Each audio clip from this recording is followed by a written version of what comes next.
Ça peut être.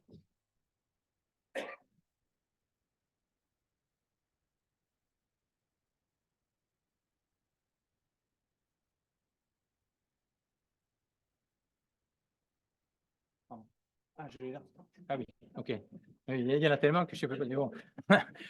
Bonsoir à tous.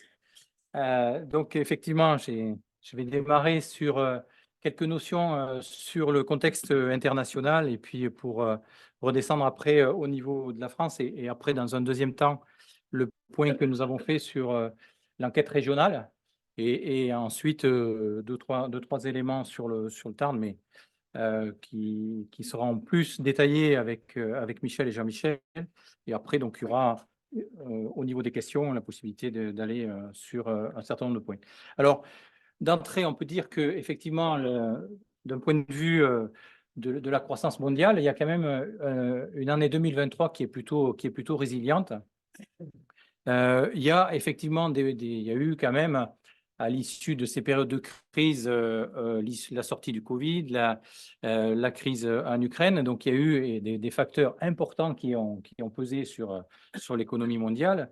Pour autant, il y a malgré tout des points plutôt positifs qui ont permis que des pays comme les États-Unis, finalement, qui ont fait aussi des accompagnements, ont pu avoir un niveau de croissance important. Il y a aussi dans les pays émergents, il y a l'Inde qui tire un peu la croissance mondiale. C'est un peu plus compliqué pour la Chine, hein. Je ne sais pas si vous avez suivi un petit peu, mais ils ont un contexte un peu plus difficile, notamment un contexte sur la partie immobilière. Et aujourd'hui, bon, la Chine, avec 5% de croissance, et c'est à peu près les perspectives que l'on a, est un peu en retrait. Quand on se projette un peu, on reste sur un rythme effectivement autour de 3%, 3,2% pour les projections qui sont faites par le FMI pour le niveau mondial. C'est en dessous de la tendance, du moins de tendance longue période, puisque normalement on est plutôt autour de 3,8. Donc il y a encore les effets un peu partout du resserrement des politiques monétaires qui pèsent effectivement sur la demande, hein, puisque c'est aussi un des objets de ce resserrement, c'est d'éviter un peu de surchauffe. Quand on se replace au niveau de l'Europe, l'année 2023 a été plutôt, qui a déjà été plus impactée, elle, parce qu'on a été sur la partie coût d'énergie, coût des matières, beaucoup plus impacté. Et on a des pays qui sont un peu locomotives comme l'Allemagne au niveau de l'Europe, généralement. On a quand même aujourd'hui une Allemagne qui est plutôt limite récession. Alors, ce n'est pas forcément une bonne nouvelle pour nous non plus, hein, puisqu'on a quand même des échanges importants avec eux.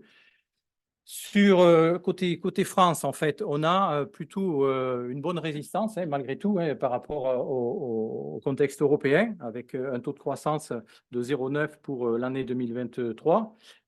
Les projections qui ont été revues un peu hier font état pour 2024 de plutôt 0,8 que 0,9, parce qu'en fait, le dernier trimestre de 2023 a été un peu en retrait, et de fait, l'acquis de croissance est un peu moins bon. Donc, sur l'année 2024, on s'attend plutôt autour de 0,8. Effectivement, on a encore l'impact de l'inflation, de l'action sur le pouvoir d'achat.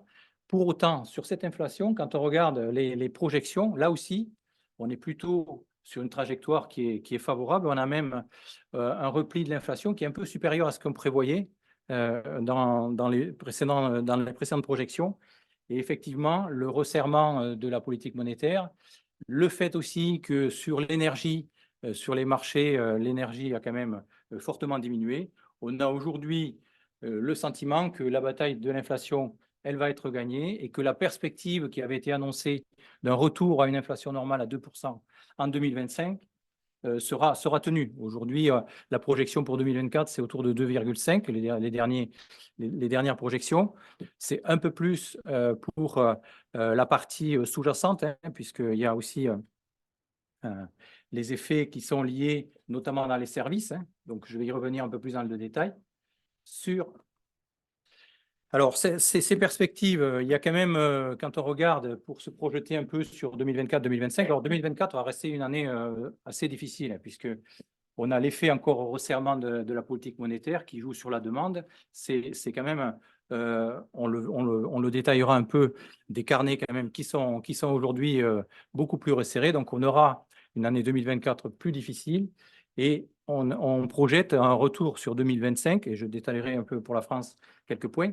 Pour autant, on a quand même dans le contexte international toujours des incertitudes et des points de tension, hein. Il y en a eu encore tout récemment en octobre au Proche-Orient. Donc, on voit bien que cet aspect-là, qui joue aussi sur la confiance, hein, de tout chacun, pèse quand même sur un éventuel niveau de reprise.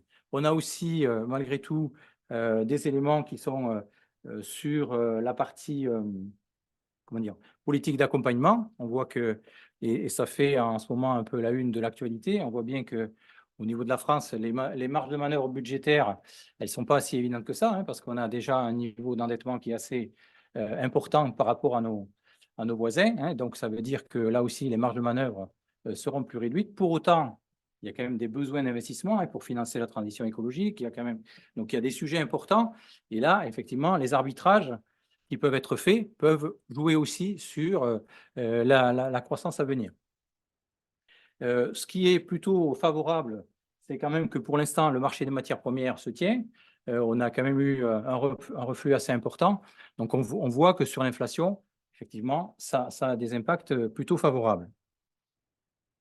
Quand on regarde effectivement à gauche, donc la partie concernant l'inflation, on voit on va revenir à un niveau de 2%, qui est l'objectif qui est fixé par les autorités monétaires, hein, pour l'Europe, la Banque centrale européenne.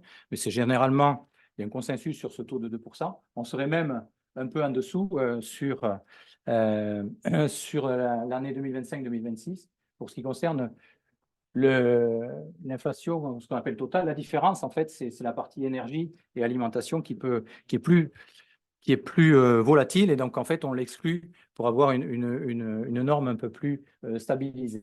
Donc, sur l'inflation, et on voit par contre dans les composantes, hein, de l'inflation des évolutions quand même qui sont assez sensibles, et on a des contributions aujourd'hui, quand on regarde entre 2022 et 2023, la part énergie, la part de l'alimentation qui avait fortement augmenté. On voit qu'aujourd'hui, cette partie-là est en décroissance. C'est ce qui fait revenir aussi l'inflation vers le point attendu. Par contre, au niveau des services, on a encore un effet qui va se prolonger un petit peu, parce qu'en fait, cette inflation qui a démarré un peu de manière exogène, on a importé de l'inflation à un moment donné avec l'énergie et autres. Petit à petit, ça s'est traduit dans l'économie parce qu'on a augmenté les salaires, parce qu'il a fallu effectivement maintenir le pouvoir d'achat. Et cette partie-là, donc dans les services, est un peu plus longue à être digérée. Et donc, on aura effectivement un impact un peu plus marqué de la part des services. Mais l'objectif sera quand même atteint. Sur la partie, justement, sur les salaires, ce qu'on remarque en fait, c'est que le salaire moyen par tête, compte tenu de tout ce qui a été aussi, comment dire, pour les revalorisations, il y a une revalorisation automatique de la part du SMIC, puisque le SMIC suit l'inflation. Donc là, il y a un aspect revalorisation. Sur les minima sociaux, il y a eu quand même des actions qui sont faites, et ça veut dire que, alors là, c'est pas toujours intuitif, parce que quand on dit que le pouvoir d'achat est maintenu, quelquefois, pour tout un chacun, on n'a pas la perception de ça, parce qu'effectivement, si on va faire ses courses, si on passe à la pompe, on n'a pas l'impression que notre pouvoir d'achat a été maintenu. Mais l'inflation, c'est aussi un ensemble d'éléments qui sont pris en compte dans le calcul. Et donc, cette perception, quand on regarde les éléments au niveau macroéconomique, là, ce sont des données macro. Parce qu'effectivement, peut-être dans certaines branches, les hausses de salaire n'ont pas été à l'équivalent de ce que ça peut être dans d'autres. Donc, quelquefois, ce n'est pas tout à fait la même perception. Mais pour autant, quand on regarde les choses objectivement, d'un point de vue macro, on a quand même un maintien de ce pouvoir d'achat. Et donc, c'est ce qui, normalement, pour l'année qui vient et l'année à venir, va permettre de stimuler la croissance, puisqu'on aura un niveau de rattrapage des salaires qui permettra d'avoir un pouvoir d'achat supérieur au niveau de l'inflation. Donc, sur 2024 et 2025, on le voit ici, la composante qui concerne la consommation sera celle qui devrait tirer la croissance, alors certes, on n'est pas sur des croissances folles, mais en tout cas, la reprise, elle se fera par ce biais-là, dans un premier temps. Et ensuite, sur 2025, on pense qu'avec la détente qu'il y aura sur les taux, ça commence aussi à être évoqué, puisque la projection d'inflation fait qu'on va tendre vers cet objectif-là. Normalement, il devrait y avoir une première conséquence sur les taux. Donc, ça veut dire qu'à un moment donné, sur l'investissement, on va retrouver effectivement des marges de manœuvre sur l'investissement. Aujourd'hui, les entreprises sont quand même un peu freinées dans cette partie-là, puisqu'elles ont des projections ou qui ne sont pas forcément très favorables à l'investissement, mais à un moment donné, on ne peut pas rester des années sans investir. Et donc, la perspective de retrouver des taux qui soient un peu plus faibles, la perspective que la croissance soit meilleure et autres, devrait être un moteur de la croissance pour 2025 sur la partie de l'investissement. Voilà un peu les tendances. Je n'ai pas évoqué l'emploi. Curieusement, quand on regarde les données de l'emploi, on est quand même sur des niveaux d'emploi qui résistent plutôt bien, alors même qu'on a une projection ou du moins des réalisations, même en termes de croissance, qui sont plus faibles. En fait, les difficultés qu'éprouvent les chefs d'entreprise à embaucher, on l'a eu ces dernières années, font que dans un premier temps, on essaye de conserver son personnel. On a aussi, comment dire, des recrutements au niveau de l'alternance qui ont beaucoup progressé. Donc, de ce point de vue-là, l'emploi est plutôt bien résisté. La projection que l'on fait sur 2024, c'est que là, pour le coup, on terminait à 7,5% de taux de chômage en France à fin 2023. Ce qu'on projette, c'est plutôt 7,8 sur l'année 2024 et 2025. Donc, il y aura quand même un effet de ce ralentissement et on le voit déjà, on le voit déjà, y compris dans notre département. Je vais maintenant évoquer les résultats de notre enquête régionale, donc que l'on a fait en début d'année.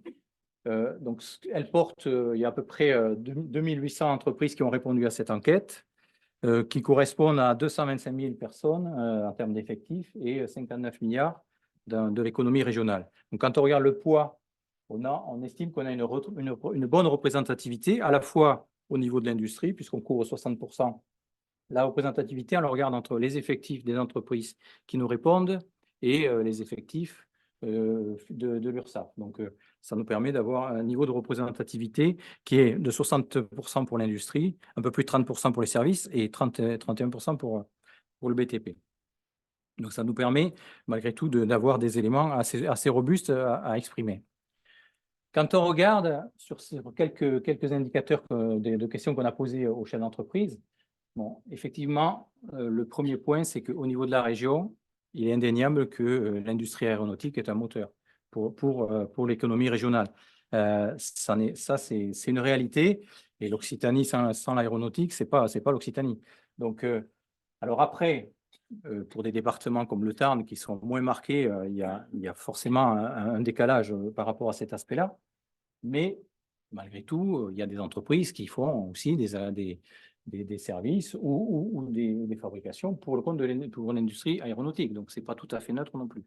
Donc là, on a quand même cette résilience que l'on a évoquée tout à l'heure au niveau mondial ou au niveau de la France. On voit bien qu'en termes de progression de chiffre d'affaires, on est sur des niveaux de progression de chiffre d'affaires qui sont plutôt corrects pour la partie industrie, un peu plus que ce que nous avaient dit les entreprises en milieu d'année, correct pour les services, et pour le BTP, là c'est un peu plus en retrait, et pour autant, quand on regarde encore l'année 2023, on a une croissance sur ce secteur-là.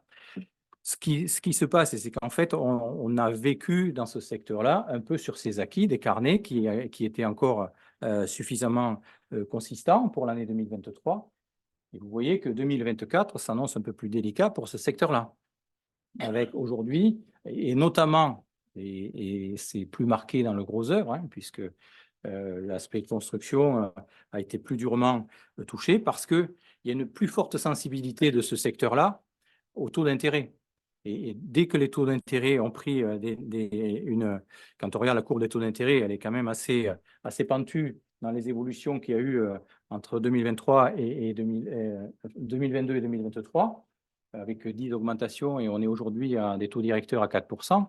On voit bien que l'impact sur la partie immobilier a été importante, et ça se traduit après dans la partie construction, le gros œuvre, un peu moins dans le second œuvre, même si effectivement, il n'est pas tout à fait épargné non plus. Sur les effectifs, donc là, on a une progression des effectifs dans l'industrie au niveau de la région. Dans les services aussi, il y a des effets rattrapage dans certains secteurs. Je vais le détailler un petit peu.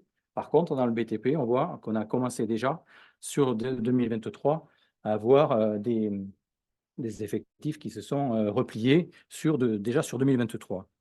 Si je vais un peu plus dans le détail, effectivement, le matériel de transport, bon, on l'a évoqué, l'aéro, c'est quand même un élément porteur pour la région. On a d'autres secteurs, hein, puisque sur la partie électronique, électrique, il y avait eu au moment de la crise, ou plutôt à l'issue de la crise, des difficultés d'approvisionnement, hein, qu'on a pu trouver sur des composants.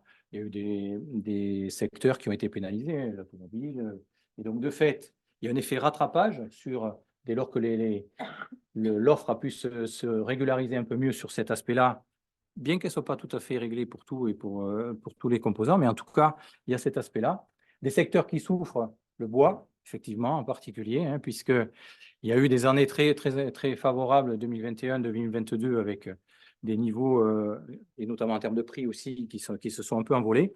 Au niveau du bois, là, on a eu un effet inverse, bien parce que déjà, d'une part, la partie construction, la partie ameublement, si on construit moins, si on fait moins de logements, ben on les meuble moins. Ça, il y a un peu cet aspect-là. À l'export aussi, on le voit aussi à l'export. Je l'évoquerai tout à l'heure.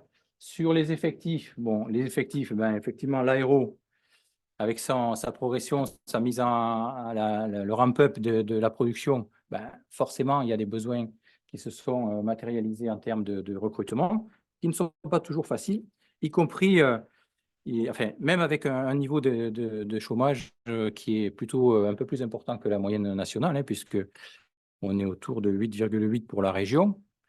Je disais tout à l'heure 7,5 pour la France. Donc on voit que, et malgré tout, il y a encore des secteurs, et même dans le BTP d'ailleurs, hein, puisqu'on évoquait un repli des effectifs, mais il y a encore des entreprises qui recherchent soit des qualifications spécifiques, soit donc on n'est pas non plus dans la facilité sur cet aspect RH. Et au niveau des autres secteurs, ben, il y a un corollaire assez important entre les évolutions des effectifs et puis la trajectoire en termes de chiffre d'affaires. Sur les industries agroalimentaires, là, on parle de chiffre d'affaires non déflaté, c'est-à-dire que si on enlève le niveau de l'inflation, on a quand même des volumes qui sont en retrait. Par exemple, l'industrie agroalimentaire, elle a des volumes qui ont plutôt baissé. Il y a aussi des habitudes de consommation, hein, avec les évolutions du pouvoir d'achat qui ont fait que les concitoyens ont aussi changé un peu leurs habitudes de consommation, et ça peut, et ça pèse d'ailleurs, hein, sur les industries agroalimentaires. Un mot sur l'export. Au niveau des exportations, bon, forcément, le matériel de transport, l'aéronautique, ben, les avions, on les vend un peu partout dans le monde. Donc, c'est un élément qui tire cet aspect-là, hein, dans ce secteur-là. L'exportation est importante. C'est un peu moins vrai dans les autres secteurs, même s'il y en a quelques-uns qui sont plutôt en progression. Un petit focus justement sur l'aéro, pour dire que l'aéro, on regarde à la fois la partie production et la partie service, hein, puisqu'il y a une partie ingénierie qui est importante. Dans la part, c'est 90% de production, 10% d'ingénierie à peu près, ou de service. On voit que là, effectivement, quand on focalise sur cet aspect-là, on voit bien la production qui est tirée par l'augmentation des cadences et des carnets de commandes qui, effectivement, se comptent en plusieurs années. Je crois qu'ils ont à peu près 10 ans de commandes. Donc, la visibilité, on ne peut pas dire qu'elle n'y est pas dans ce secteur-là.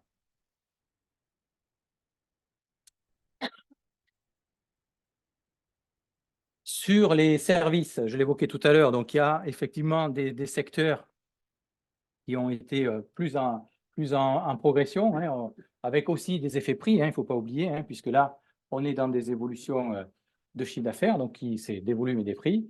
Donc, il y a eu des effets de rattrapage aussi de prix sur la partie hébergement-restauration, sur l'ingénierie aussi. Alors, le secteur des transports qui apparaît en retrait, et c'est ce qu'on retrouve aussi au niveau du Tarn. On est un peu sur ces trajectoires-là aussi. En fait, quand l'économie ralentit, le fret, on a besoin de moins transporter. C'est un premier point. Il y a globalement, c'est un indicateur avancé aussi de la conjoncture, le transport. Et donc, on voit que là, à l'échelle de la région, et y compris chez nous, on a quand même des niveaux de progression qui sont plus faibles. Et y compris donc, le pendant sur les effectifs. Sur la partie bâtiment, je l'évoquais tout à l'heure, donc on a encore une croissance qui est sur les chiffres d'affaires. Là aussi, compte tenu des effets prix, puisque là, comme dans les autres secteurs, il y a eu des hausses assez importantes qui ont été répercutées parce que les prix d'achat en matière, les prix de la main-d'œuvre, enfin le coût de la main-d'œuvre, font qu'à un moment donné, il fallait bien revaloriser. Et donc, on a une croissance de chiffre d'affaires autour de 3,8%. Par contre, la projection, je l'évoquais tout à l'heure, on a une projection qui est pour l'exercice 2024, un repli du chiffre d'affaires sur le bâtiment en général. Et puis, quand on regarde, quand on décortique un peu ce que nous ont dit les chefs d'entreprise qui sont plutôt orientés sur le gros œuvre, on avait déjà une année 2023 qui était assez faiblotte et une année 2024 qui, elle, passe effectivement en repli. Et le second œuvre tient un peu mieux, et ça, on l'entend aussi de la part des entreprises du Tarn. C'est un peu ce que l'on retrouve aussi. Sur les travaux publics, là, on est sur une quasi-stabilité qui est prévue pour l'exercice 2024 et des effectifs qui sont à peu près stabilisés.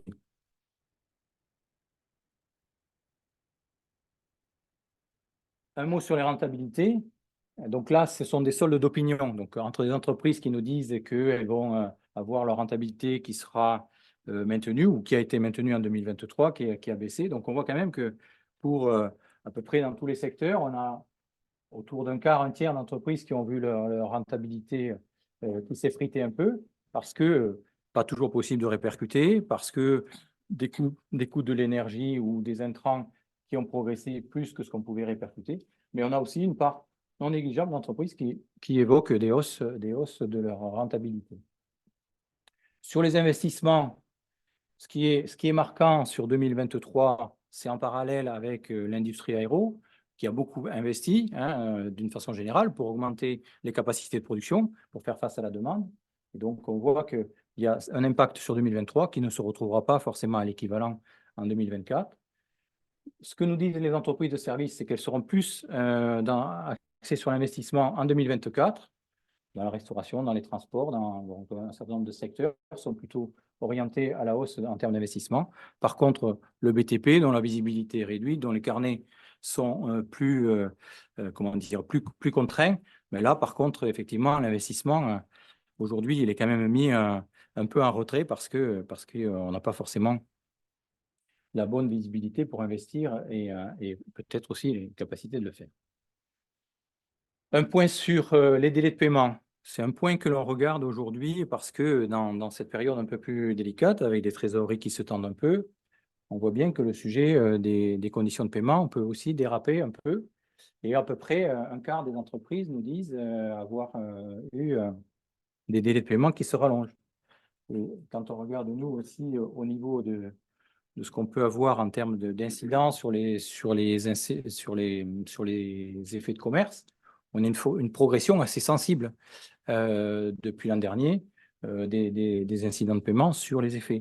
Donc, on voit bien que petit à petit, les trésoreries sont quand même malmenées.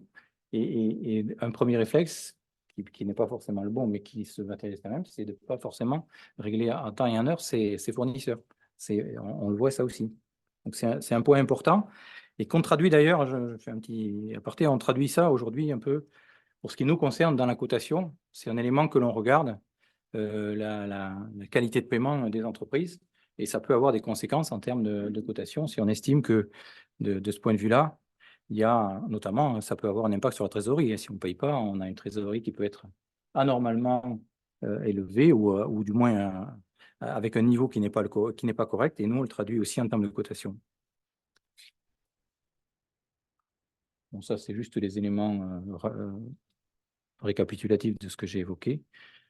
Quand on regarde, donc chaque mois, on fait une enquête auprès d'un certain nombre d'entreprises. Pour ce qui concerne la région, c'est 800 entreprises. Pour le Tarn, c'est 80 entreprises qu'on interroge chaque mois. Et on voit bien en fait l'inflexion qu'on retrouve depuis début 2023, à la fois sur la production, à la fois sur les carnets de commandes, dont on voit bien que la réalité, c'est que les carnets de commandes se contractent au fil des mois. Et puis, sur la trésorerie, ce que j'évoquais à l'instant, on voit bien que là aussi, on a des soldes d'opinion qui se rapprochent de zéro.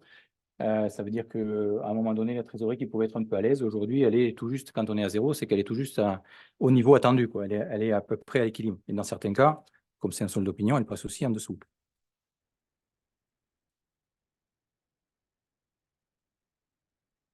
Alors, pour le Tarn, au-delà de ce que j'ai évoqué déjà sur les diapos, quelques éléments sur... on a effectivement un indicateur que l'on suit sur les défaillances d'entreprise. On voit bien que au niveau national, et la courbe bleue, c'est le niveau régional, et l'histogramme, ça concerne le Tarn. On voit qu'on a retrouvé, même dépassé, pour ce qui concerne le Tarn, un peu les niveaux d'avant-crise de 2019 en nombre de procédures. Par contre, on est à peu près à la moyenne que l'on a observé, si on regarde sur 10 ans avant la crise, on a retrouvé à peu près ces niveaux-là. Toujours dans la vie économique, il y a toujours des défaillances, mais il y a aussi, et ça, on le verra un peu plus après avec Michel ou Jean-Michel, il y a aussi des créations. Donc, mais pour autant, on voit bien qu'aujourd'hui, à partir de 2023, déjà, 2022, déjà, 2023, on a retrouvé un niveau, alors pour plusieurs raisons. Le premier, c'est que pendant la crise Covid, on avait un peu arrêté un peu comment dire, l'URSSAF notamment avait arrêté un peu ses assignations. Il y avait aussi le quoi qu'il en coûte. Il y a eu un accompagnement des entreprises qui a fait que, et aujourd'hui, ce quoi qu'il en coûte, je le disais tout à l'heure, l'État n'a plus forcément, et puis c'est pas forcément possible non plus de mettre sous perfusion en permanence. Donc aujourd'hui, on a un retour à la normale. Alors c'est vrai que on entend souvent, on lit des fois des éléments catastrophiques sur cet aspect-là. C'est un retour à la normale au niveau de ce point de vue-là. Et quand on regarde au niveau de la région ces aspects-là, bon, le Tarn ne se situe pas de manière différenciée. Au contraire, on est plutôt favorable entre guillemets, puisque c'est quand même des progressions. Mais au niveau du Tarn, la progression par rapport à certains départements, en termes de progression des défaillances, on n'est pas non plus sur des niveaux excessifs dans le Tarn. Voilà ce que je pouvais dire dans un premier temps.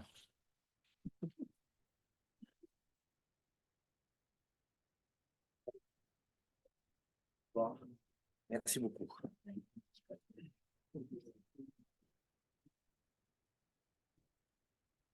Bien, donc pour compléter, déjà félicitations Frédéric, tu as presque tenu le timing.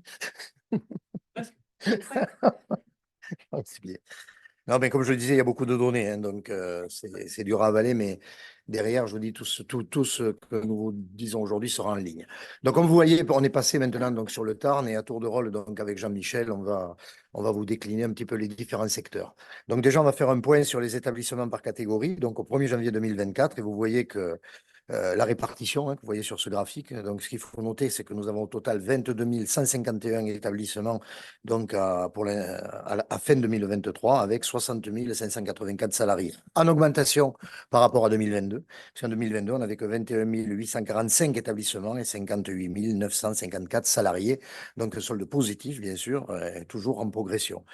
Voilà, donc on va continuer avec le nombre d'établissements donc inscrits au registre du commerce. Et là, vous voyez bien sur la courbe que l'évolution en nombre d'établissements est plus marquée dans l'industrie et les services. Bon, c'est un petit peu comme l'année dernière, hein, sauf qu'on est toujours en progression. Et une légère progression donc, des postes occupés par les femmes, puisque nous sommes cette année à 25% contre 23% en 2023. Je ne sais pas si la représentante des FCE est présente, elle devait y être, mais elle doit être satisfaite. Je la vois au fond. Coucou, bonjour. Donc voilà, et il faut que, encore trop peu, je suis complètement d'accord, mais vu ce que nous avons, les programmes qui sont mis en place et les magnifiques films qui ont été réalisés et qui sont sur la toile, je pense que ça devrait inciter les femmes à rejoindre l'industrie. Je continue avec l'évolution des effectifs sur le troisième trimestre 2022 et la comparaison et le troisième trimestre 2023. Donc sur un an, alors là, vous verrez certainement pas les chiffres, mais je vais vous dire de quoi il retourne. Sur un an, les effectifs diminuent et la majorité des grands secteurs d'activité perdent des postes sur 3 mois. L'emploi industriel continue de diminuer depuis 5 trimestres. Au niveau du commerce, une légère progression qui est surprenante, mais qui peut s'expliquer par l'intégration des apprentis dans les effectifs des salariés en 2023. On ne se l'expliquait pas. On cherchait la raison et en fait, voilà, les apprentis ont été intégrés aux effectifs. Donc, on n'est pas à périmètre constant par rapport à 2022. Donc, là, voilà, c'est pour ça que je n'ai pas voulu vous mettre la courbe parce que vous aurez vraiment une surprise parce que si on revient là, on se rend compte qu'au niveau du commerce, on stagne. Et si on avait positionné la courbe, vous auriez vu une envolée du nombre de salariés dans le commerce. On a creusé un moment. Et je sais que les équipes sont en contact avec l'URSSAF pour essayer de continuer à creuser ce sujet. Les questions des difficultés de recrutement et de la rencontre entre l'offre et la demande restent bien sûr d'actualité. Selon les chiffres de France Travail, le Tarn a un taux de chômage de 7,9% au troisième trimestre 2023 et certains chefs d'entreprise n'arrivent pas donc à recruter. Certains métiers sont en tension, toujours, tu le disais Frédéric, mais on le confirme, hein, impliquant des évolutions dans l'organisation des entreprises. Il n'est pas rare, notamment dans les domaines de la restauration, de voir des services supprimés par manque de personnel. Ou alors, plutôt que de travailler sur 7 jours, eh bien, on a pu travailler que sur 6, des fois sur 5. Au niveau des procédures collectives, tu en as parlé. Donc, on a une légère progression des liquidations donc, sur 2023. Alors, sur le graphique, on ne voit pas trop, mais l'année dernière, on avait 10 sauvegardes, 4 en 2023, donc soit moins 6. Mais par contre, le total des ouvertures des procédures, on était à 210 en 2022, 247 en 2023, soit plus 37. Donc, on se rend bien compte que les choses se compliquent un petit peu. Voilà, Jean-Michel, à toi. Et je reprends la main après. Tiens, je te laisse la bip. Je te laisse le bip. Oui, pour continuer, tu le fais pas. Sur l'artisanat, l'artisanat continue toujours à progresser, hein, puisque nous avons une hausse de à peu près 7,5% à 14 810 établissements dans le département du Tarn. Une répartition sectorielle qui bouge peu dans les 4 grands secteurs de l'activité, avec juste la fabrication qui augmente, qui passe de 18 à 20% en termes de répartition. Et à savoir aussi que un peu plus de 60% des entreprises sont des entreprises individuelles, comme souvent dans l'artisanat, et à peu près une majorité qui sont après en micro-entreprise. Donc, comme vous pouvez le voir, l'augmentation se fait classique depuis 4 ans. Hein. On a quand même, depuis 2019, on a à peu près 35% d'établissements artisanaux en plus dans le département du Tarn. C'est le secteur des services qui évolue le plus, puisqu'il passe devant le bâtiment, et qui est avec une hausse un peu moins importante de 23%. Alors, le service, paradoxalement, est en nombre d'entreprises et devant, mais pas en nombre d'effectifs, puisque c'est le bâtiment qui reste le plus gros employeur du département pour l'artisanat. Les immatriculations, 1875 nouveaux établissements se sont créés à l'artisanat en 2023, soit à peu près presque 10% de plus qu'en 2022. Il est à noter qu'on a aussi un solde de radiation qui augmente, puisque nous avons 852 établissements qui ont été radiés, en augmentation d'à peu près de 15%, ce qui quand même nous laisse un solde positif de un peu plus de 10 000 entreprises artisanales. 1000, pardon. Ouais, on y croit, on y croit. Voilà. Alors, c'est vrai qu'il y a noté qu'on a quand même quelques difficultés après nous à avoir des chiffres à peu près corrects, puisque vous savez qu'on a une réforme du centre de formalité des entreprises depuis 2023, depuis le 1er janvier 2023, et des fois on a des difficultés à extraire les chiffres, puisque les consulaires n'ont plus la main sur ce dispositif, puisque ça a été donné à l'INPI.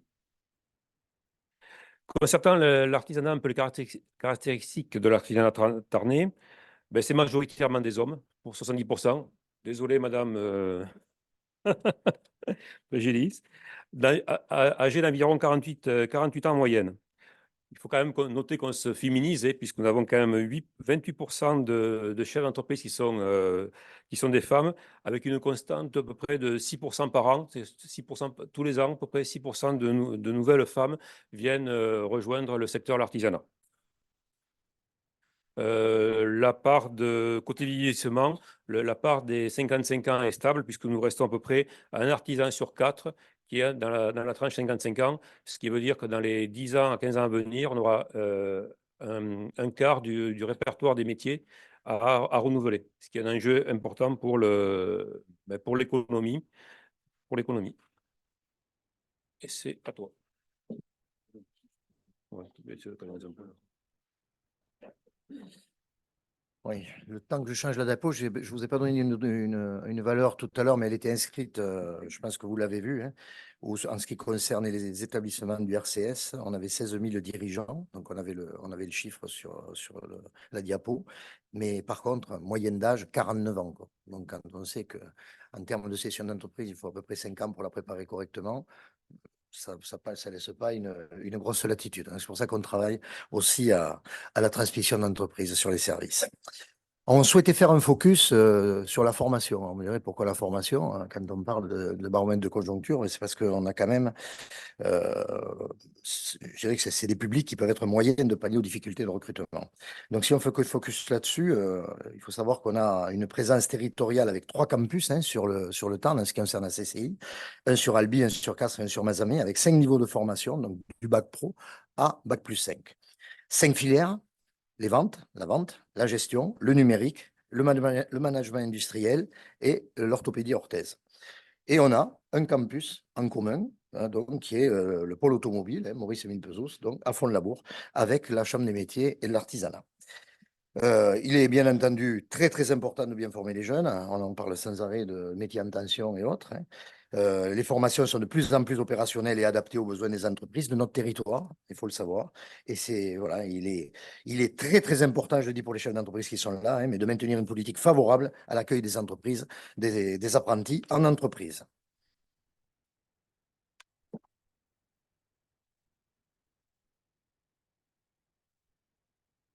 Donc, concernant la Chambre des métiers, ben, également, nous avons donc le site de Cunac et de Sorèze, puisque nous avons une antenne de Sorèze au niveau du CFA, avec 1280 apprentis. On peut le dire, c'est le plus gros CFA du département du Tarn, avec 76 formations. C'est-à-dire que nous proposons quand même 76 formations, et nous allons du CAP au BTS. L'objectif, comme l'a dit Michel, c'est qu'on a tous besoin On a parlé d'une moyenne d'âge de 48-49 ans pour nos secteurs d'activité. Il faut qu'on forme.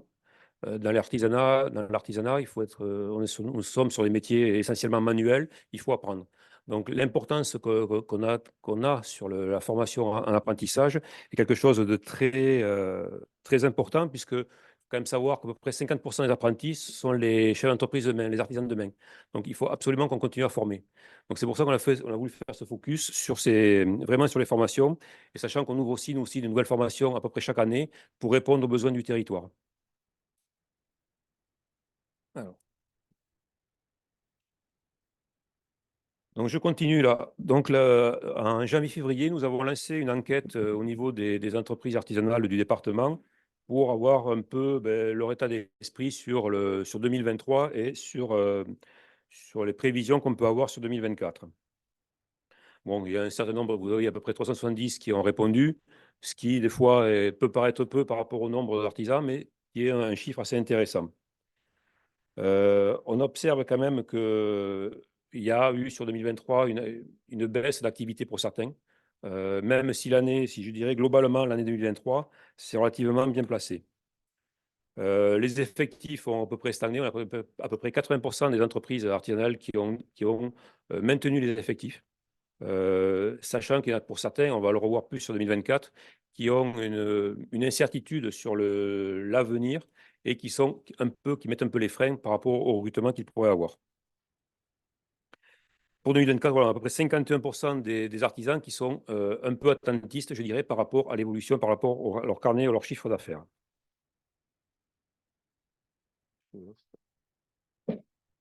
Si. Alors, ce petit graphique mérite explication. Donc, ce sont des résultats qui sont issus de l'enquête régionale de conjoncture menée donc en janvier 2024. Les questions sont sur l'évolution annuelle 2023 par rapport à 2022, donc de différents thèmes. Vous les voyez, rentabilité, marge, demande, concurrence, santé financière et avenir du secteur. Donc, les réponses sont recueillies auprès de 4 964 chefs d'entreprise qui ont été interrogés en Occitanie, dont 307 dans le Tarn, répartis sur 5 secteurs, 47 sur l'industrie, 102 sur le commerce et tout ce qui touche à l'hôtellerie, restauration, café, 43. La construction, donc il y en avait 33 et les services 82, mais ils ne sont pas exploités sur ce graphique-là, sur cette présentation. Ce sont des secteurs qui sont traités par la chaîne des métiers. Donc, les questions sont des questions annuelles pour 2023. Le solde d'opinion indiqué donc dans la bulle en pourcentage, vous voyez là, et la différence entre le pourcentage d'opinion positive et le pourcentage d'opinion négative. C'est ce que vous avez dans la petite bulle. Voilà, l'évolution du solde d'opinion indiqué en chiffres, le petit chiffre que vous avez à droite en bas, et l'écart du solde d'opinion entre les deux dernières périodes, donc année 2022 et année 2023. Donc, si on prend un exemple, pour la marge, par exemple, 26% des industriels donc, notent une évolution favorable de leur marge, mais 45% une évolution défavorable. Ce qui fait que ça nous donne un solde d'opinion à moins 19%. Voilà. Et c'est la même chose dans toutes les bulles que vous avez là, et je ne vais pas les redétailler à chaque fois. Donc, pour la rentabilité, les entreprises continuent à être affectées en 2023. La tendance sur un an s'améliore, mais doucement. Les marges, toujours sous tension, mais ont cessé de se dégrader. La demande a été moins dynamique. La concurrence est plus favorable qu'en 2022. La situation financière s'améliore et on a un recul de l'indice de confiance donc dans l'avenir du secteur.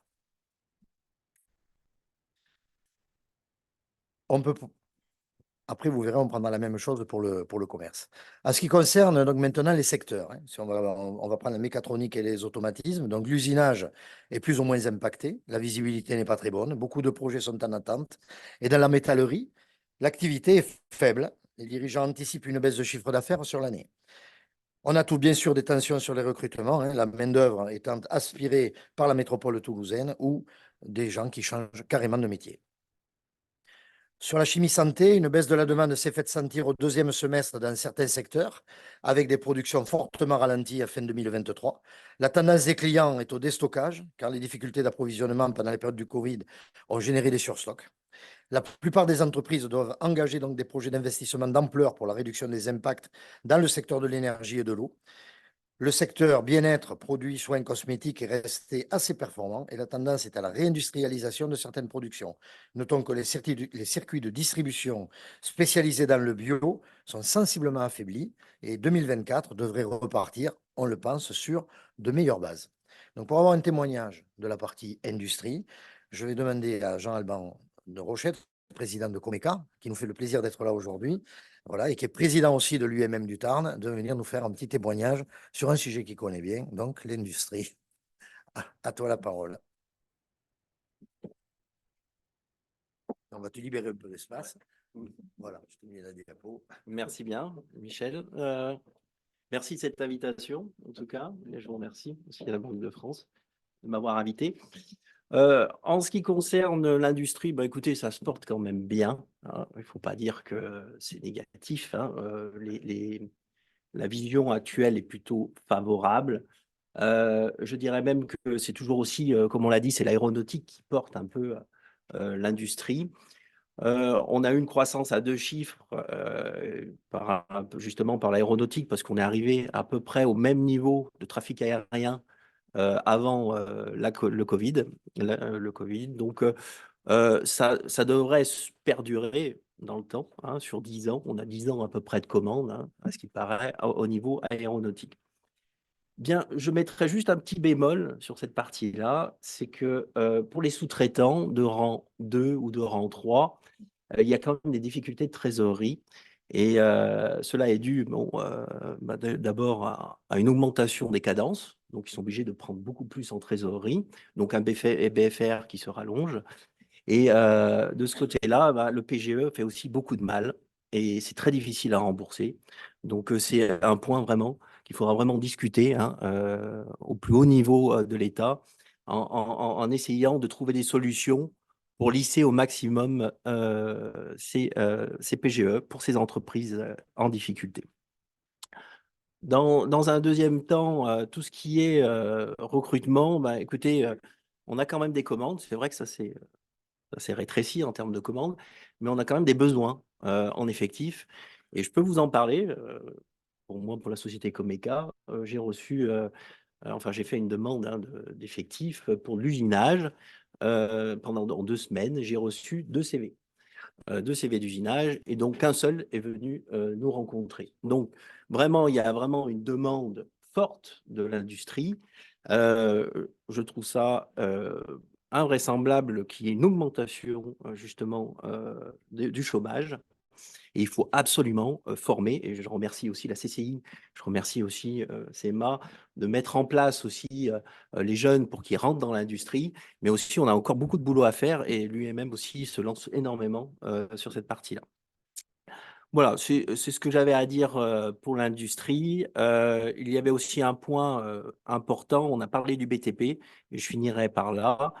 Toutes les entreprises qui travaillent avec le BTP et le bâtiment souffrent, par contre, dans l'industrie, et ont une perte de commandes, et c'est eux qui risquent d'être les plus touchés dans l'avenir. Voilà, et je peux vous le dire, moi aussi, j'ai 30% de mon carnet de commandes qui est avec le bâtiment, et on sent vraiment que ça s'est rétréci. Mais voilà, partons positif. Et moi, je suis convaincu qu'il y a encore beaucoup de choses à faire dans l'industrie et qu'il y a des commandes à venir. Voilà, je vous remercie. Merci beaucoup.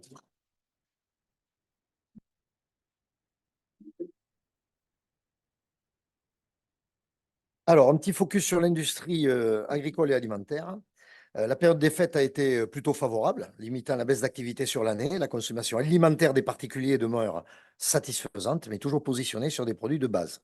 La fabrication de plats cuisinés reprend. Les produits de base à base de viande ou de poisson se vendent moins bien, tandis que les secteurs de la charcuterie des volailles sont mieux orientés. Voilà, donc, les négociations de prix avec la grande distribution ont été quand même difficiles. C'est ce que nous avons noté donc sur nos enquêtes.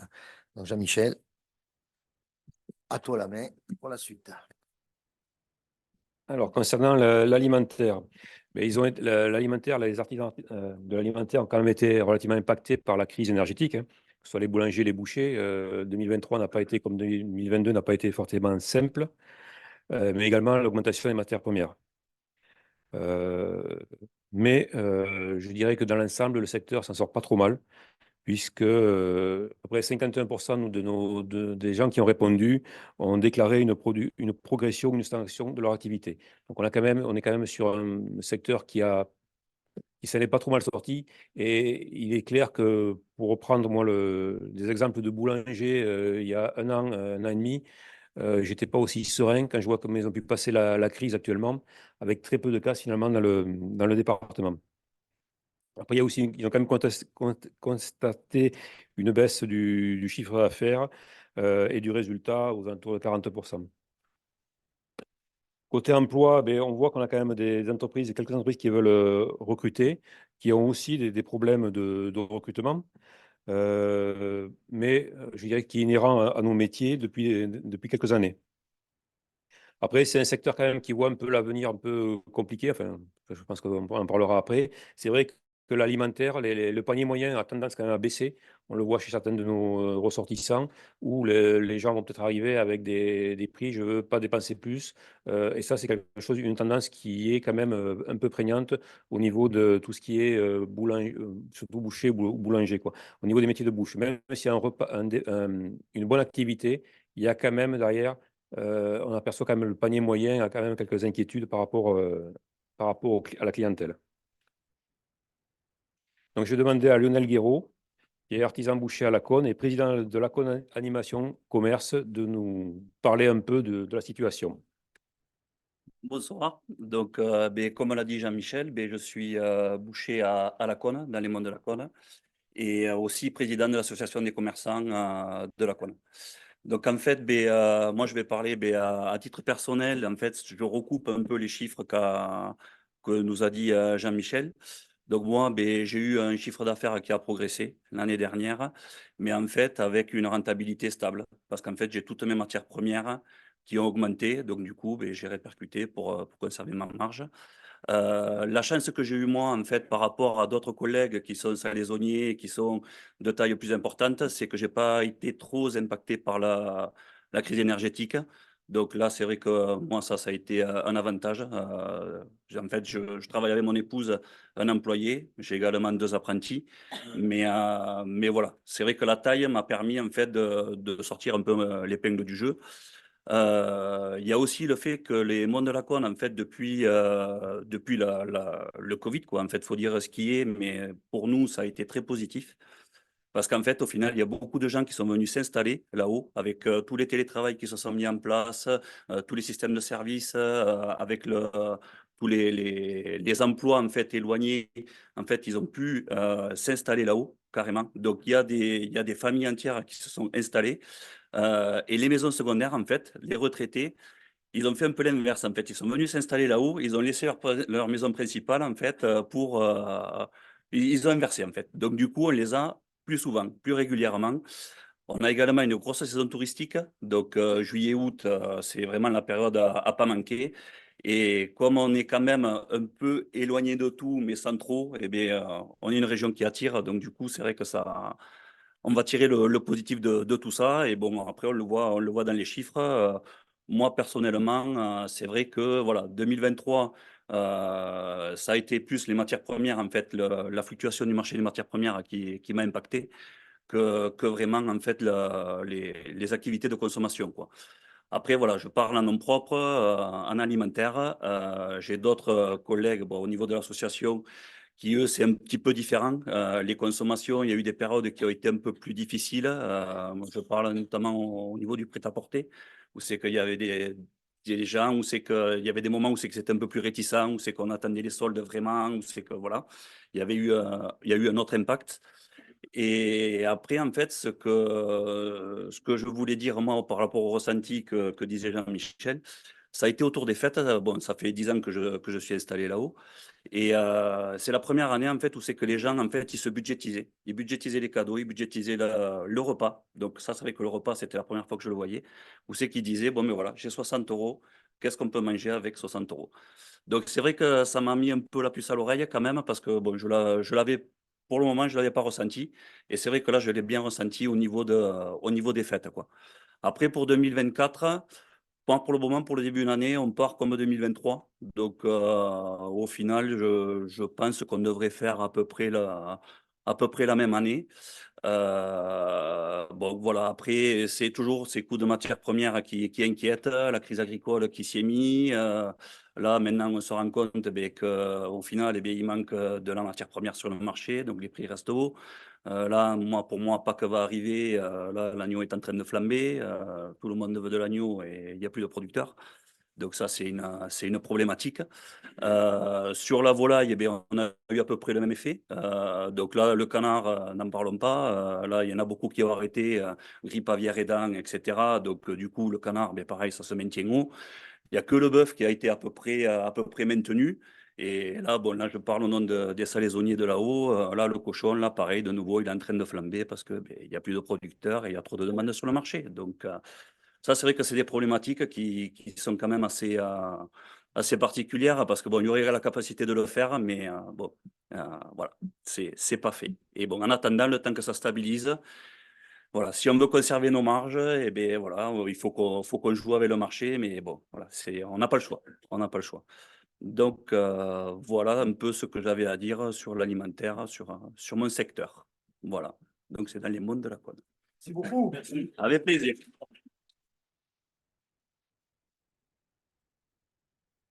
C'était Lionel Guéraud. J'avais oublié de tourner les diapos. C'est pas grave, on l'avait tous reconnu. Donc, en ce qui concerne la filière cuir textile, on va aller faire un petit détour. On va commencer par le cuir. Donc, la mégisserie connaît un fort ralentissement de l'activité en 2023. Les méventes concernent tous les articles, mais les articles monoproduits sont particulièrement touchés. Pour les produits finis, maroquinerie, vêtements, le ressenti est variable selon les marchés, mais la baisse de la consommation en 2023 a pesé sur les activités, donc B2C, dans le luxe. La croissance, elle, a été revue à la baisse. On est passé d'une croissance à 2 chiffres à une croissance à 1 chiffre. Néanmoins, les activités de sous-traitance ou les marchés de niche, spécifiques pour les grands donneurs d'ordre, conservent une dynamique correcte. Pas de changement notable pour ce début d'année. En ce qui concerne le textile et l'habillement, donc une année 2023 correcte dans l'ensemble, malgré une baisse d'activité globalement ressentie depuis la rentrée de septembre sur les marchés du haut de gamme et de la haute couture. On relève en 2023 au niveau national des fermetures donc d'entreprises, de fabrication et localement quelques cas de difficultés. Toutefois, on peut noter donc des actions en lien avec les préoccupations environnementales. Les produits se renouvellent avec des matières naturelles telles que le chanvre, le lin, des matières recyclées, offrant de nouvelles opportunités de marché. Et les efforts en investissement portent sur des équipements d'économie d'énergie, de matières premières et le recyclage de sous-produits. Le début d'année est calme et on ressent un certain attentisme en lien avec les préoccupations du climat, de l'écologie et de la déconsommation. En ce qui concerne donc la pierre et les matériaux, donc en 2023, l'activité pour les fabricants de monuments funéraires en granit est plus nuancée en raison d'un frein à la consommation, mais aussi la reprise des importations de produits finis moins chers. À ce niveau, on en avait parlé l'année dernière, où on commençait à le voir, mais là, ça continue à être marqué. En voirie, certains projets des collectivités sont aussi freinés du fait de la hausse des prix, et les surcoûts énergétiques ont grévé les résultats financiers. Globalement, l'activité donc retrouve une normalité après quelques années exceptionnelles et l'association Granit et Pierre du Silombre souhaite sensibiliser les pouvoirs publics pour lutter contre la forte concurrence des importations. Elle porte aussi une candidature à une indication, une IG, une indication géographique, Granit du Tarn, en cours d'instruction à l'INPI. Voilà.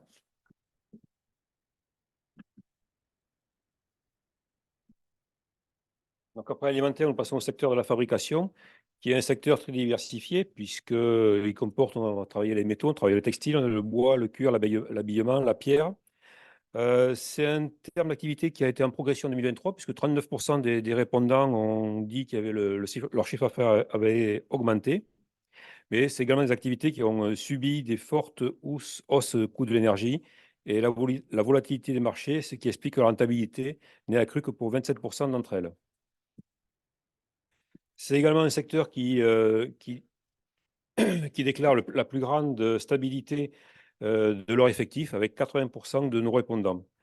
Il y a aussi une inquiétude pour 2024, avec une grosse partie d'entreprises qui ne savent pas trop où ils vont aller au niveau de la conjoncture. Sur la filière bois, qui est surtout sur le sud des départements et sur l'est, filière bois qui bouge beaucoup, puisque l'année dernière a été impactée un peu par la sécheresse. Vous savez qu'il y a la sécheresse. Donc, avec une sécheresse plus apparition de scolyte, qui est un parasite du bois, qui a obligé la filière à couper plus d'arbres que prévu. Il y a eu beaucoup plus d'arbres, donc avec une surproduction un peu sur pied des arbres. Et derrière, nous avons la crise du bâtiment, où bien sûr, il y a une moins forte demande de bois construction, et puis c'est essentiellement du sapin, du Douglas, qui va dans la construction. Donc, filière qui bouge beaucoup, avec l'arrivée aussi d'un nouveau opérateur qui est le groupe SIAT, qui bouge beaucoup sur le sud du département, avec aussi une filière qui s'est énormément modernisée en investissant sur la seconde transformation, ce qu'elle ne faisait pas avant. J'en arrive au secteur du bâtiment, qui est l'un des deux gros secteurs de l'artisanat avec les services, avec une baisse d'activité au niveau du bâtiment de la partie neuve, puisqu'on a une chute des permis de construire qui sont de l'ordre de 30% en année glissante depuis quasiment presque 2 ans. Donc, automatiquement, derrière, qui dit baisse de permis de construire, dit baisse de mise en chantier. Ce qui contrarie le bâtiment. On a également des problématique au niveau de la complexité des dispositifs, notamment sur les économies d'énergie, où on a des certificats, ça bouge beaucoup. Une fois on avance, le gouvernement avance, ça recule. Donc il y a une complexité pour l'entreprise de se positionner sur le côté énergétique, qui permet aussi, voilà, qui ajoute, je dirais, à la partie on ne sait pas où on va. Et c'est vrai que les dispositifs, notamment de l'État sur l'électroménager, qui sont quand même des gros pourvoyeurs à la fois d'activité et de main-d'œuvre, il faudrait vraiment qu'il y ait des choses qui soient vraiment fixées dans le temps et qui ne bougent pas. On aperçoit quand même qu'on a les carnets de commandes qui baissent, hein, on a à peu près une vingtaine de jours de moins qu'en 2022 sur les carnets de commandes.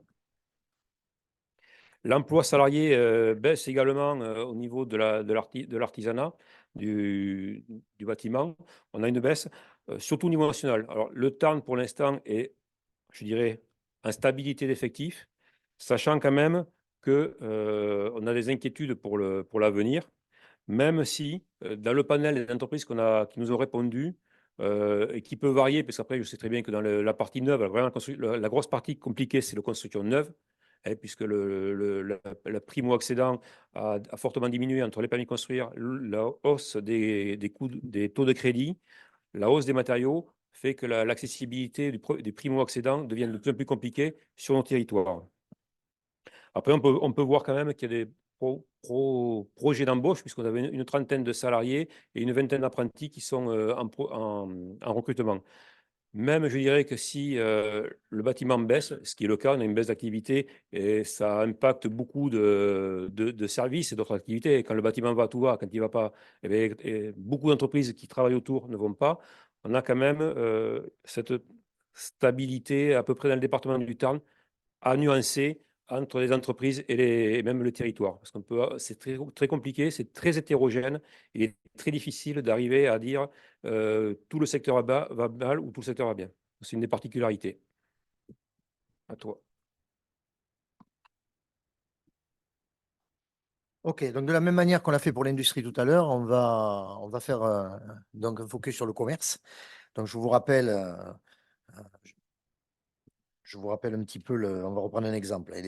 Sur la partie de la marge, hein. Sur ce coup-ci, vous avez 19% des commerçants qui notent une évolution donc favorable de leur marge et 55% une évolution défavorable. Donc, on a encore une fois un solde d'opinion à moins 36.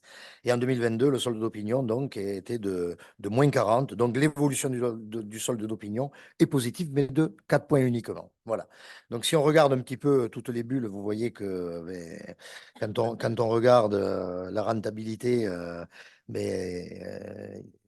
la rentabilité d'exploitation éprouvée, une nouvelle baisse donc anticipée pour 2024. Oui, parce que sur la rentabilité, si vous voulez, on a un focus aussi sur 2024. C'est le seul point où on a ce focus-là.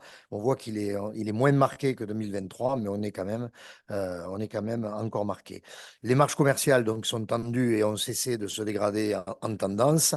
Là, pour la demande, elle fléchit en 2023 et s'inscrit dans une tendance défavorable sur un an. La concurrence demeure forte, la situation financière se dégrade sur un an et les inquiétudes pour l'avenir du secteur sont toujours présentes, même si on a quand même un petit soupçon on va dire qu'on est un peu à l'équilibre par rapport à la tendance. Voilà ce qu'on peut dire.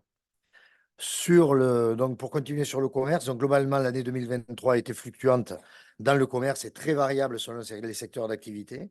L'inflation vient bien sûr perturber la demande, comme elle leur perturbe sur tous les autres secteurs, hein, le chiffre d'affaires où les marges sont impactées. Pour autant, de nouvelles tendances voient le jour et s'inscrivent donc dans le temps. De manière générale, les commerces et les services positionnés sur donc, le haut de gamme et la qualité s'en sortent mieux, leur clientèle étant moins touchée par l'inflation. Les tendances de 2024, donc le consommateur moyen entre guillemets, est en voie donc de disparition. Le bas de gamme et le haut de gamme donc sont en développement. Le secteur du prêt-à-porter que poursuit sa mutation d'enseigne, mais apparition de nouveaux concepts, donc des concept stores, des marchés donc en expansion. On en a parlé tout à l'heure, hein, la seconde main, la vente en ligne et je dirais tout ce qui va toucher les éco-responsables, proximité, made in France et autres. L'écoute du client et le positionnement du produit, les achats sont plus que jamais au cœur du métier des commerçants.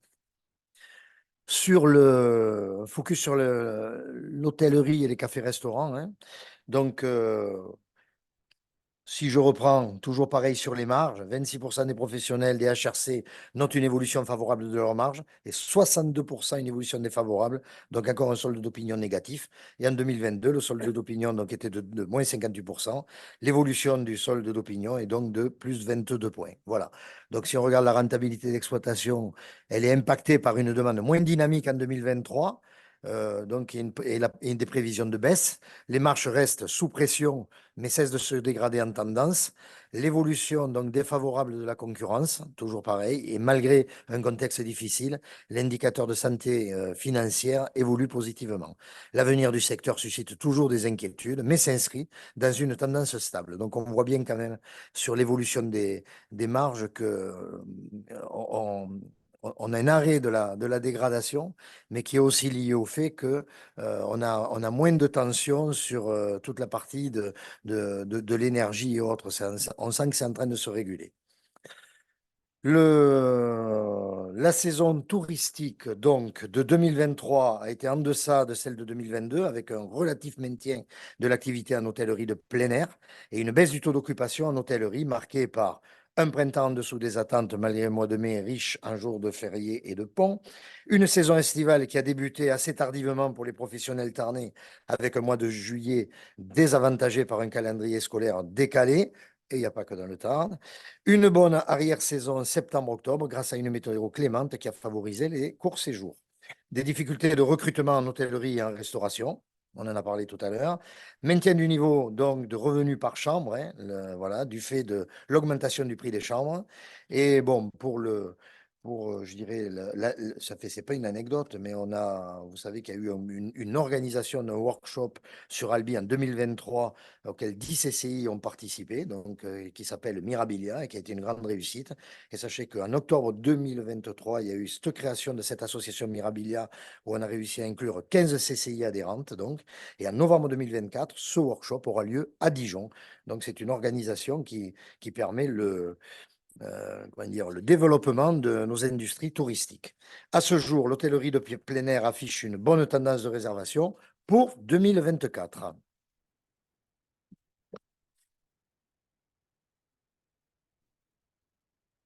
Concernant le secteur des services, il est traditionnellement un secteur qui est très sensible aux répercussions de la baisse du pouvoir d'achat. Et vous savez, c'est les coiffeurs, entre autres les garagistes. Il semblerait que là encore, notre panel de répondants nous laisse penser que la situation en termes d'activité ne soit pas trop préoccupante. Pour 2023, 51% déclaraient avoir maintenu, voire une légère progression de leur chiffre d'affaires. La rentabilité s'est à peu près maintenue, puisque c'est celui qui nous déclare le taux de rentabilité le meilleur. Concernant le secteur de l'emploi, il a été préservé, c'est aussi important, même s'il y a eu une petite réduction des effectifs. Cette tendance se confirme dans les perspectives de recrutement, avec seulement 5 établissements qui envisagent des recrutements. Il y a également une interpellation par rapport aux apprentis. C'est vrai que c'est bizarre, d'habitude c'est un secteur qui recrute beaucoup d'apprentis. Dans les retours d'entreprises que l'on a eus, bizarrement, ils n'avaient pas de demande d'apprentis. Donc on va voir en fonction, en courant de l'année, mais c'est quand même un secteur qui a réussi à se sortir pas trop mal de 2023 et qui attend un peu de voir 2024, pareil, qui est un peu sur une position d'attente. Je vais demander à Alain maintenant, gérant de l'agence Imo Soual et président du plus grand club d'entreprise du Tarn, donc, en l'occurrence Sor et Agou, de venir prendre la parole. Oui, quelle présentation. Messieurs, dames, merci de m'accueillir en tout cas ce soir pour vous parler un petit peu d'immobilier. C'est un sujet quand même largement médiatisé. Alors vous dire qu'on a passé une belle année est un euphémisme, puisqu'on a quand même des chiffres pas très enthousiasmants. Au niveau national, moins 22% du volume des transactions, quasiment 900 agences immobilières en liquidation et redressement judiciaire au niveau national, une chute de plus de 40% des prêts immobiliers en France. Donc, c'est vrai qu'on peut dire que ça secoue.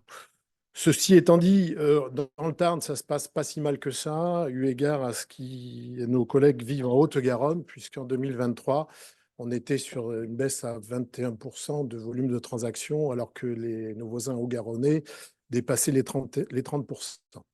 Voilà. Alors, les raisons, vous devez les connaître, puisque comme c'est un sujet largement médiatisé, vous avez eu écho de tous nos problèmes. La forte augmentation des taux d'intérêt, très brutale en quelques mois, 5 mois.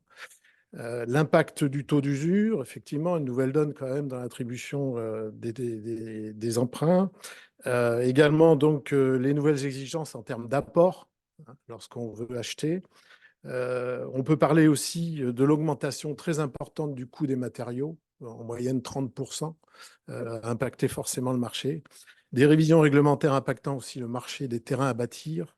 Les prix de vente, contrairement à ce qu'on pouvait penser, n'ont pas suivi la baisse des volumes, et on le regrette bien sûr.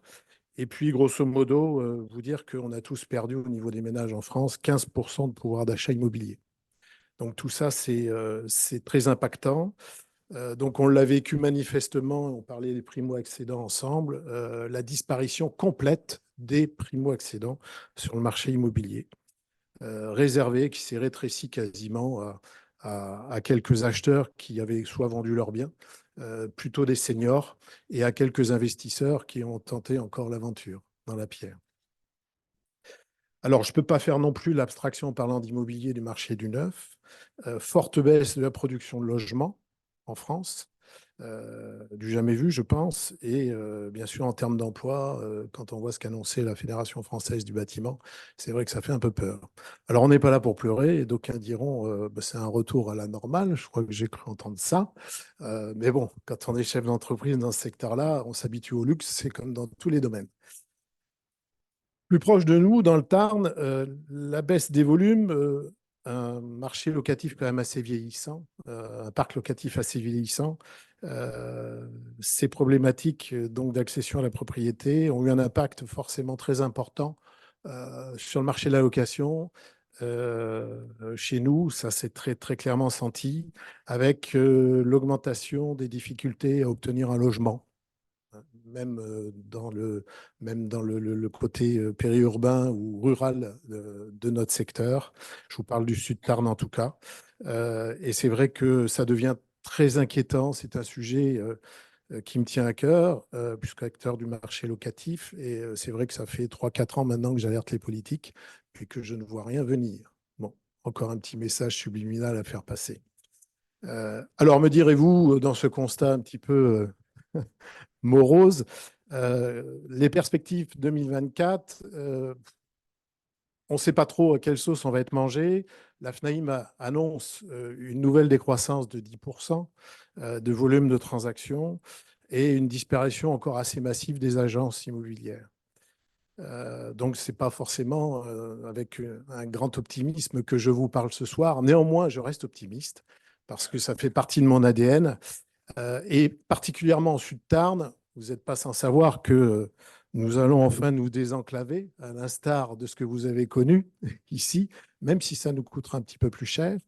Le Sud-Tarn donc, va bénéficier donc, forcément d'une nouvelle attractivité avec l'arrivée de l'A69. Et quand on voit effectivement le dynamisme qu'a apporté l'A68 sur tout le long de son trajet, c'est vrai qu'on peut espérer avoir des retombées en termes de croissance. L'abaissement aussi, et on l'a dit, on ne l'a peut-être pas dit ce soir, mais l'abaissement aussi des exigences bancaires au niveau de l'apport, puisqu'en moyenne, c'est 10 000 € de moins. Et puis, une belle nouvelle, puisque les taux sont passés en dessous des 4, aux alentours de 3,90. Et ça, c'est aussi une embellie pour nous et pour tout le monde, je crois. Donc, des mesures qui nous permettent d'espérer. On pourrait aussi parler de l'élargissement du PTZ qui va permettre de retrouver à peu près 6 millions de bénéficiaires supplémentaires. Voilà, ce sont quand même des annonces qui sont quand même positives. Et on va combattre, comme tous les chefs d'entreprise que nous sommes, avec résilience, courage et optimisme.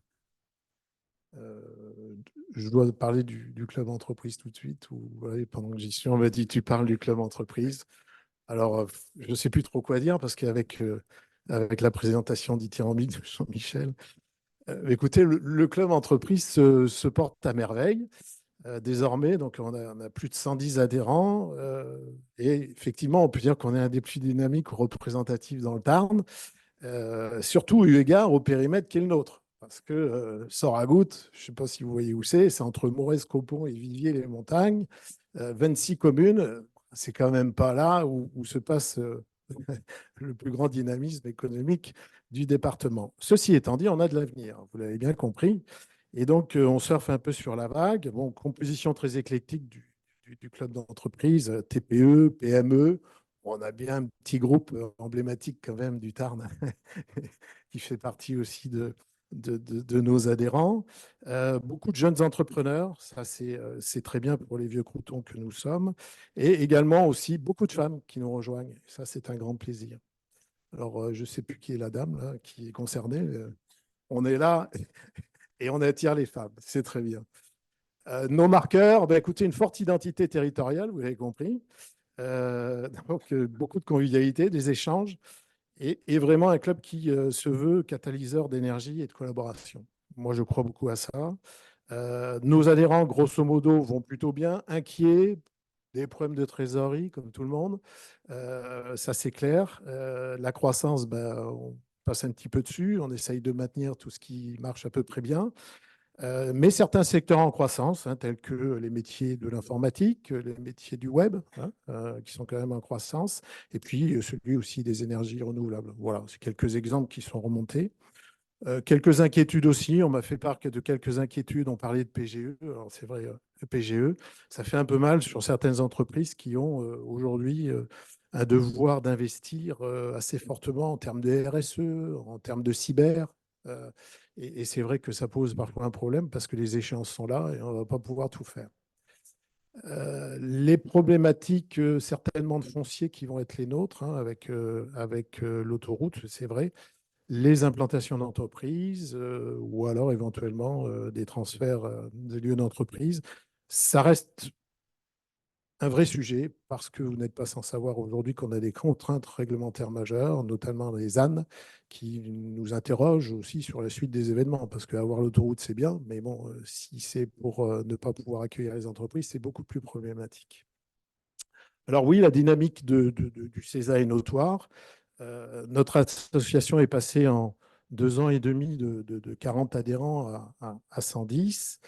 Alors, je crois que si on doit l'analyser hein, très concrètement, tout en restant modeste, parce que tout ça est très fragile, je crois que face au monde d'aujourd'hui, la mondialisation, les attentes de nos entrepreneurs sont des attentes de rapprochement, d'échange, de réseautage, avec un objectif commun de développer les échanges et de favoriser les circuits courts. Je crois que c'est une bonne nouvelle. Accentuons effectivement les circuits courts. Moi, je crois beaucoup dans ces circuits courts et ces économies locales. Donc, je crois que plus que jamais, la force d'une identité partagée, l'intelligence collective et la réussite des organisations. Et je crois que le César en est un bel exemple. Voilà, écoutez, je vous en remercie pour votre attention. En tout cas, merci.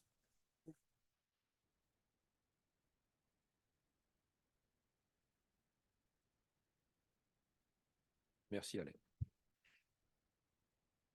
Donc, nous avons terminé pour l'artisanat avec un des derniers secteurs qui est l'artisanat d'art, métier d'art qui est un artisanat de niche un peu chez nous, mais qui est quand même un secteur je pense que vous côtoyez au quotidien, que ce soit la maroquinerie, que ce soit des vitraillistes, des céramistes.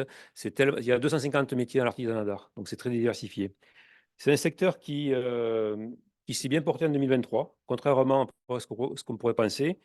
Alors, et je pense que la relance du tourisme, c'est un secteur qui marche, qui travaille beaucoup avec le tourisme hein, et qui a permis aussi d'avoir plus de passages dans leur atelier, dans leur boutique, pour pouvoir, je dirais, pouvoir vendre leur production.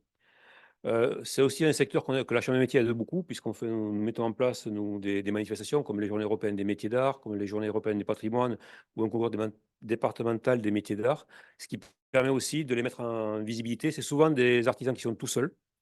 C'est un secteur qui recrute très peu, c'est souvent un artisan qui est vraiment tout seul.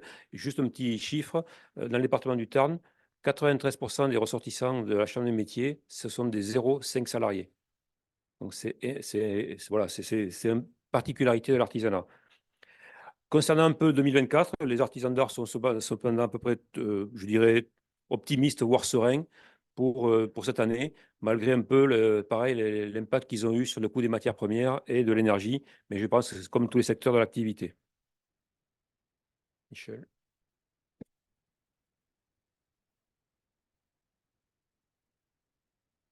Alors, comme vous le voyez, pour conclure, donc on est au bout. Ouf.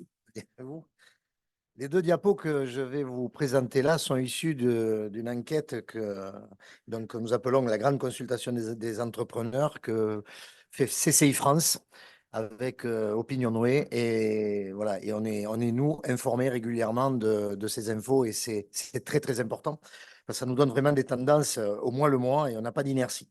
Voilà, donc la première, c'est celle-là, donc où on se rend compte que les entreprises ont quand même des interrogations donc sur quand on pose la question sur l'impact de la hausse du prix de l'électricité. Vous voyez que 71% des entreprises ont été impactées, donc 41% fortement, c'est beaucoup. C'est énorme. Et quand on dit aujourd'hui que les entreprises souffrent de ces impacts, ben, vous voyez, ça ressort. Quand on parle des économies d'énergie, 16% donc, des entreprises se fixent un objectif de réduction de la consommation. On est à moins 11 points depuis septembre 2023. C'est trop peu. Voilà, on essaye bien entendu de les inciter parce qu'il faut absolument aller dans ces économies d'énergie, même si aujourd'hui on voit quand même que ces coûts d'énergie redescendent, mais c'est important de se prémunir pour l'avenir.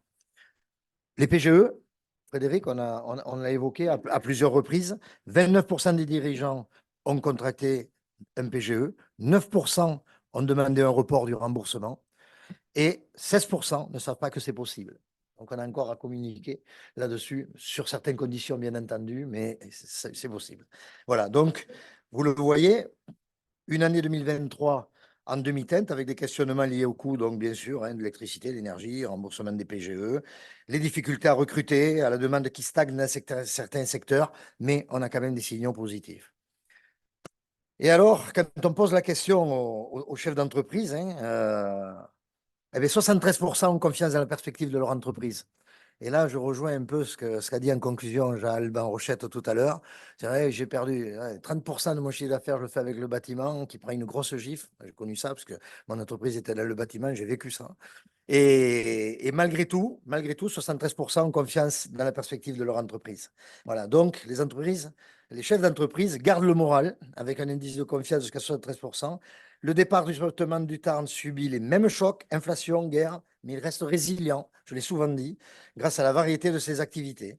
Les entrepreneurs tarnais sont vaillants et cherchent des solutions. Le contexte actuel favorise des nouveaux questionnements et de nouvelles approches et on peut déjà percevoir des activités nouvelles, montantes, donc de nouveaux concepts dans le commerce. Dans le Tarn, le travail partenarial, et je vais insister là-dessus, porte aussi ses fruits. Donc, les échanges réguliers que nous avons avec toutes les instances, l'État, préfecture, département, région, les collectivités, donc permettent d'anticiper ou de se positionner sur certains dispositifs, des appels à projets et autres. N'oublions pas que quand on parle de travail partenarial, il y a aussi des beaux signaux tels que 3 territoires d'industrie dans le Tarn. Je parle des dispositifs cœur de ville, on en a 3, Albi, Castres, Mazamet. 15 petites villes de demain, donc les villages d'avenir, et sont autant de projets structurants favorisant le maintien et le développement de l'économie tarnaise. Les partenariats avec les banques, certains sont présents ici, là aussi c'est très important pour pouvoir garder ce contact avec les banques par rapport aux entreprises. Donc, si je m'adressais aux chefs d'entreprise, c'est garder le cap, comme vous le faites. N'hésitez pas à venir vers les consulaires.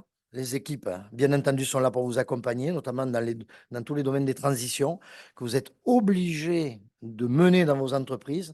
Je pense au numérique, je pense au développement durable, je pense au RH et au développement commercial.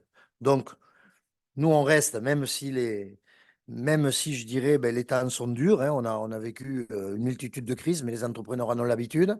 Alors, c'est sûr qu'on avait les gilets jaunes, c'est sûr qu'après, on a eu le Covid, et puis derrière, on ne pouvait pas prévoir la guerre en Ukraine. Vous voyez qu'à chaque fois, on en ressort. Alors, j'ai presque envie de dire, sans nouvel événement majeur, parce qu'on ne sait pas ce qui peut nous tomber sur les oreilles, Mais restons positifs parce que les choses sont en train, voilà, on est descendu et là, on sent quand même, on est en train de remonter. On a toujours une inertie. On aura peut-être besoin d'un an de cette année 2024. Et je pense qu'en 2025, je l'espère, on aura ce qu'on a commencé à connaître à la sortie du Covid, qui était quand même très, très positif. Et j'espère qu'en 2025, on va enfin le vivre de manière durable. Voilà ce que je voulais vous dire. Je vais laisser la parole de la conclusion à Jean-Michel. Et ensuite, Frédéric conclura. Je voudrais juste un tout petit mot avant la Alors, bon, l'industrie est en positive, l'artisanat est un peu moins. On est peut-être plus terre à terre, je dirais. Non, il ressort quand même de l'enquête, enfin, de ce qu'on en reçoit, c'est qu'on est quand même dans l'expectative par rapport à 2024. On a quand même subi pas mal de contre-coups. Beaucoup d'entreprises ont réussi, l'artisanat on l'ont passé. On a réussi à passer ces augmentations d'énergie, des matières premières, en impactant un peu les marges. On a maintenu l'emploi. Mais c'est vrai que concernant 2024, bon, il y a toujours un peu d'attentisme de voir comment ça va évoluer. Donc, mais je dirais, on est tous des artisans, tous entrepreneurs. Donc, on va être optimiste. Alors, même si je ne le parais pas, je suis optimiste. Je suis moi aussi chef d'entreprise. J'ai aussi une entreprise. J'ai j'ai de l'activité. Donc voilà. Non, mais c'est vrai que quand on est au contact tous les jours avec nos collègues artisans, vous savez, quand on est comme touché d'entreprise, le nez dans le guidon pendant 8, 10, 12 heures, mais des fois, on aimerait avoir des perspectives. Et c'est vrai, quand on voit que les carnets de commandes, des fois, peuvent ralentir, eh bien, on est toujours un peu, cette petite peur, cette petite inquiétude. Mais comme le disait Jean Monnet, ce qui est important, ce n'est ni d'être optimiste, ni pessimiste, mais d'être déterminé. Et les artisans tarnais, les chefs d'entreprise tarnais le sont. Voilà. Merci. Frédéric. Bon, après ce qu'ont dit nos intervenants et les présidents, bon, je n'ai pas grand-chose à rajouter, si ce n'est qu'effectivement, moi j'ai découvert un territoire, comme le disait Michel, dynamique. Alors, le ralentissement, bien sûr, il touche le Tarn comme il touche tout le pays, hein. Mais la dynamique, elle est quand même là. Il ne faut pas se leurrer que l'année 2024, elle est quand même un peu compliquée. Mais les perspectives pour 2025 arrivent. Je l'évoquais tout à l'heure, l'inflation, la trajectoire sur l'inflation, elle va revenir au niveau attendu. Ça veut dire plus de pouvoir d'achat, ça veut dire aussi la confiance, parce qu'aujourd'hui, ce qui peut manquer, c'est la confiance. Pour les chefs d'entreprise aussi, ils investissent. Les taux, c'est une chose, mais on a connu des taux plus élevés et en fait, c'est un point de la décision. Mais ce qui compte aussi, c'est surtout qu'est-ce que je vais faire de mon investissement. Et ça, c'est le plus important. Et ça, c'est effectivement, c'est la confiance et c'est le fait que les concitoyens se remettent à consommer. Et donc, nous, on est assez optimistes sur cette trajectoire-là. Alors après, j'ai entendu quelques petits bruits sur les PGE. Alors les PGE, il faut aussi resituer les choses. Les PGE, c'était à un moment donné où l'économie risquait de sombrer. Ça a quand même permis de maintenir un tissu. Alors forcément, aujourd'hui, il y a quand même déjà des entreprises qui n'ont pas pu malgré tout, mais souvent, elles n'étaient pas forcément non plus très en forme avant. Donc, il faut aussi dire les choses. Mais quoi qu'il en soit, aujourd'hui, c'est vrai que c'était un prêt, donc il faut le rembourser. Quand on regarde les choses, alors nous, on n'a pas forcément en détail très précis les choses, mais au niveau national, il n'y a pas d'alerte sur le sujet du remboursement. Aujourd'hui, on a un peu plus de la moitié des PGE qui sont remboursés. C'est un petit peu moins dans le Tarn ou en Occitanie, mais on n'en est pas loin. Il n'y a pas de difficulté majeure. Après, j'ai vu effectivement sur le fait que dans les situations qui le nécessitent, il y a des procédures qui permettent effectivement d'élargir un peu l'étalement. Soit, effectivement, ce sont des prêts qui, à l'origine, étaient supérieurs à 50 000 euros.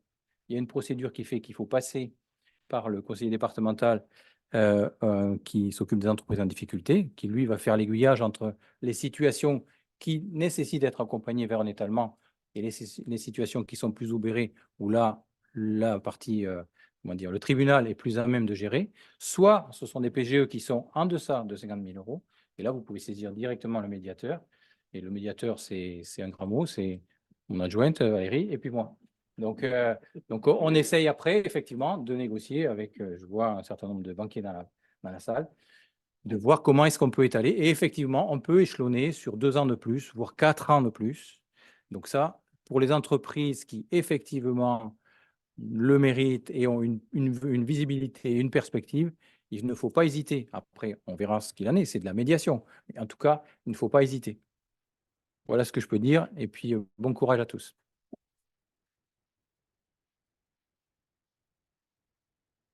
Alors, avant de se retrouver tous dans le hall pour un cocktail qui sera à votre disposition, ben, ce baromètre de conjoncture, vous imaginez bien qu'on ne le fait pas que tous les 3 mois. Donc, ce que je voudrais, c'est voilà, vous associer au remerciement à toutes les équipes qui ont travaillé là-dessus, les équipes de la CMA, de la Banque de France, les équipes de la Chambre de commerce et d'industrie du Tarn. Je pense à Liliane qui est aux manettes là-bas. Alors, je ne vais pas poser la question. Est-ce qu'on a des questions en fait sur le chat? On en a une. Ah, on en a une. Alors, bon, mais je vais finir et après tu vas nous donner la question, Liliane. Donc, Liliane qui était sur la partie visio, bien sûr, les services d'Agnès qui ont travaillé avec Katia et un petit clin d'œil à Françoise là qui est juste dans le coin, derrière le pilier, qui se cache un petit peu. Elle est où? Elle est là, voilà. Je la cherchais, voilà. Et donc Françoise, parce que c'est celle qui prépare régulièrement tous les points de conjoncture, qui va pas tarder à prendre sa retraite bien méritée. Et donc c'est sa dernière. Voilà. Et donc un grand merci aux équipes en tout cas pour ce formidable travail qui a été fait. Alors, c'est quoi cette question, Lilian? Alors, Et à cette qui elle question, s'adresse? elle s'adresse plutôt à Monsieur Vigier. Ça tombe Ah. bien, voilà. Tout à l'heure, il remarquait que le commerce extérieur contribuait à la croissance en 2003. Et la question, c'était, n'a-t-on pas enregistré un 2023. déficit 2023, pardon. Et n'a-t-on pas enregistré l'un des déficits les plus forts de notre balance commerciale en 2023? Oh, ça, c'est une colle. Alors, tout à l'heure, j'évoquais la situation de l'Occitanie, avec effectivement un impact important de l'aéronautique, hein, puisque, je l'ai dit en préambule, enfin, du moins de l'étude, la partie aéronautique dans la région est quand même un poids lourd de notre économie. Et l'aéronautique, c'est une large part enfin, je veux dire, quand les avions, c'est exporté, Airbus, il exporte dans tout le monde. Donc, c'est à ce titre-là que la partie, effectivement, export pour la région est importante. Après, effectivement, la balance des paiements, il y a eu des facteurs, l'énergie dans un premier temps, hein, puisque le coût énergétique des hausses des carburants, de tout ce qu'il y a pu avoir, a eu un impact très défavorable en 2022, encore en 2023. Et de toute façon, on ne produit pas de pétrole, ou peu. Donc, à un moment donné, on est quand même dépendant de cet aspect-là. Mais oui, sur la balance des paiements, effectivement, on n'est pas les champions. Voilà. Merci à tous. Et on se retrouve. Ah, dans la salle, est-ce qu'il y a des questions? C'est vrai, j'étais focalisé sur le. Ouais, je peux comprendre après 1 h 30. On vous a asséné des chiffres, des pourcentages, des. Allez, on se retrouve dans le hall.